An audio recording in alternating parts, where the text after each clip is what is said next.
I was getting kind of lonely, just talking to a camera and having nobody to interact with or start up some witty banter with. So I went out and got myself a co-host. It's Batman. Now, Batman, we're going to talk about week 10 in the NBA. You want to say anything before we start? What? You want everybody watching this to like this video, comment, share with a friend, and subscribe to my channel? Well, you have to do it. He's Batman. Yo, what's going on, everybody? It's your boy Andrew, and welcome back to Sports But Casually. And welcome back to another episode of my NBA news and review series. This week I'm talking about week 10. We're finally in double digits, people. So week 10 will be covering from the 21st of February to the 27th of February. But of course, make sure to like this video, share and subscribe to the channel. We'll keep pumping out videos and keep going through the NBA week by week. So getting y'all caught up of main things that happen so y'all don't get too lost with the amount of games that happens every day.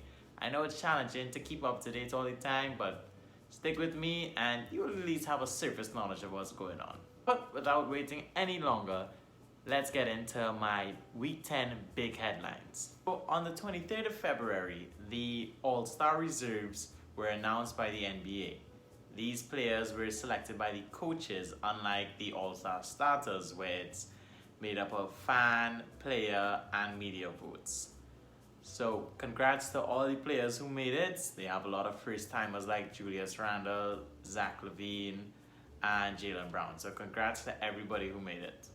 But just the day after, it was announced that the injured Anthony Davis from the Western Conference selections, of course, would not be able to participate in the All-Star game. So he will be replaced by Devin Booker. This is actually Booker's second year straight that he's an All-Star replacement for somebody. Can't remember who he replaced last season. But anyway, congrats to D-Book, two-time All-Star. And All-Star selection is an All-Star selection no matter what. Speaking of injuries, this time, Kevin Durant, the captain of his team, well, he decided that he'll sit out of All-Star weekend because of an injury that he's been dealing with.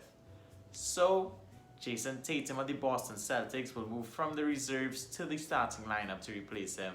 And replacing Tatum's spot in the reserves will be Domantas Sabonis of the Indiana Pacers. This is his second straight All-Star appearance, and I'm very happy. I'm a big fan of Sabonis. So, congrats to the reserves, congrats to the new reserves who came in for injury replacements, and let's hope that Davis and Durant come back healthy sooner rather than later. Moving on to the Minnesota Timberwolves. On the 21st of February, they fired their head coach, Ryan Saunders, who's been their head coach since the 2018-19 season. Wish Ryan all the best in his future endeavors. But what was kind of strange about this move, that normally when teams fire a coach, they promote an interim coach, and then they spend the off-season looking for a coach. No, the next day, they actually hired Chris Finch, assistant for the Toronto Raptors actually, to be the new head coach. Within a matter of hours, maybe a day if you're lucky, found a replacement already. The hiring of Finch shouldn't come as a surprise to anybody inside the organization, however, as the Timberwolves president of basketball operations, Gerson Rosas, has a previous working relationship with Finch from 2011 to 2016, when they were both a part of the Houston Rockets organization. So, good luck, Chris Finch. I mean, you were with us for like 20-something games, but still, you're a member of Raptor Nation, so good luck to you. Sticking with the Timberwolves, and things go from bad to worse with this team, as it has done all season. Their guard, and one of the only good players on their team actually, Malik Beasley, will be serving a 12-game suspension without pay starting on the 27th of February. This is because he pleaded guilty to a felony charge of threatening to commit an act of violence against somebody. Okay, so this isn't big news or big headline, but this is something interesting that happened. So consider this my one interesting thing that happened this week in the NBA. With the announcement of the All-Star reserves, as well as us knowing the All-Star starters and the replacements. This marks the third consecutive year that a team that went to the NBA Finals did not have an All-Star the following season. The 2018 Cavs, that's when LeBron left and the team was ass. The 2019 Warriors, Steph and Clay were injured and KD left. And the 2020 Heat, Butler missed some time, and it was a tough competition in the front court in the East, so Bam didn't make it because of the bad record. Pretty interesting. Now, as always, it's time to get into my players of the week, starting with the Eastern Conference.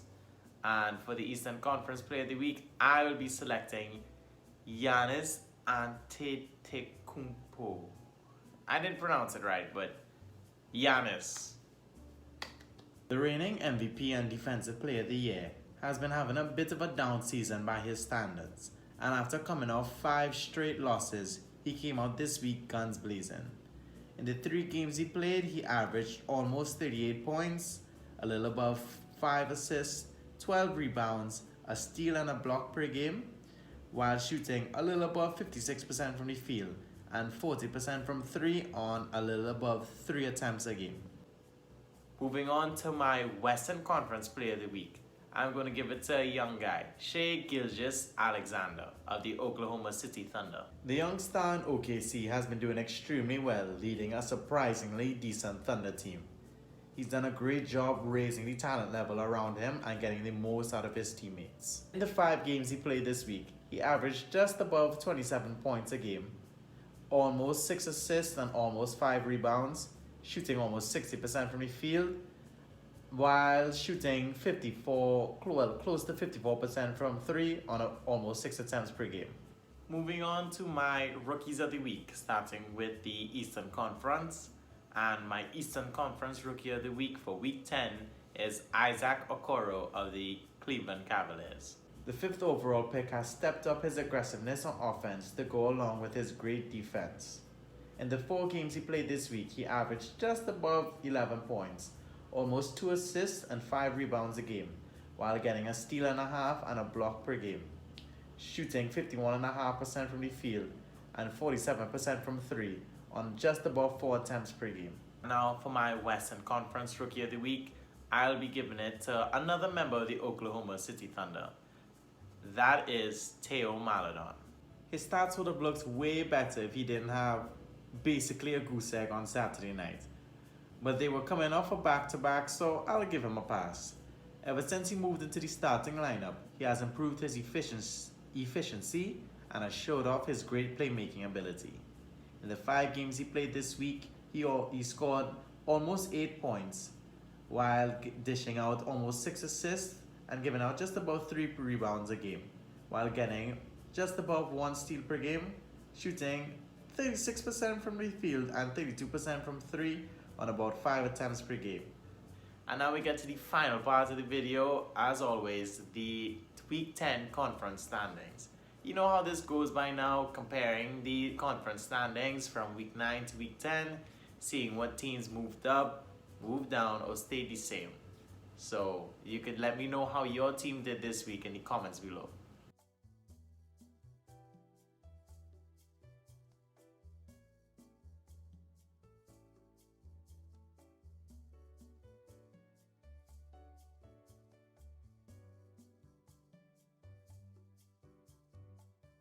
And that's going to do it, everybody. That's the end of the video, talking about Week 10, catching you up to date about everything.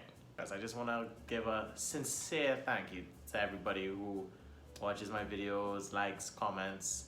It means a lot to me, you know, doing something consistently, and people seem to like it. You guys seem to enjoy it. I hope it serves its purpose of getting you guys at just a surface level of what's going on in the world of the NBA and basketball on a whole.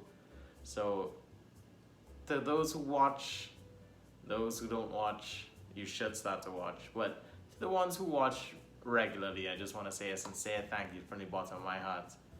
You have no idea how much it means to me. Anyway, enough of that soft crap.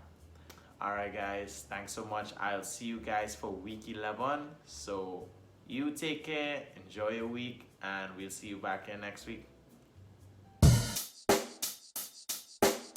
Check the mic and make sure it sound right, boys.